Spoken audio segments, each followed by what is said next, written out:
Mobile phone અને purse જૂટવીને bike પર ભાગી જવાના ગુનાઓ આચરનાર 3 રીઢા આરોપીઓને વડોદરા પોલીસે ઝડપી પાડ્યા છે.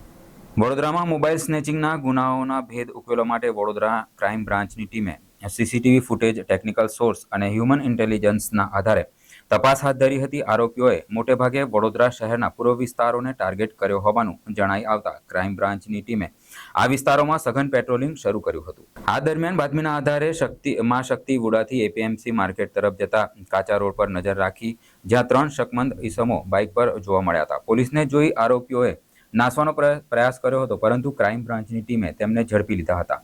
આરોપીઓ પાસેથી 8 મોબાઈલ ફોન મળી આવ્યા છે. પૂછપરછમાં આરોપીઓએ જણાવ્યું હતું કે તેમને વડોદરા શહેર વિવિધ વિસ્તારોમાં રાત્રે રસ્તે ચાલતા અને 2 વ્હીલર પર જતા લોકોના મોબાઈલ ફોન ઝૂંટવ્યા હતા.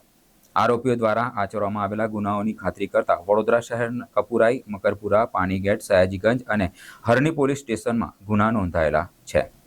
પોલીસે નરેશ વિઠ્ઠલ વાદી, અર્જુન રાજુ મારવાડી અને સંજય મેલા વાદીને ઝડપી પાડી તપાસ શરૂ કરી છે.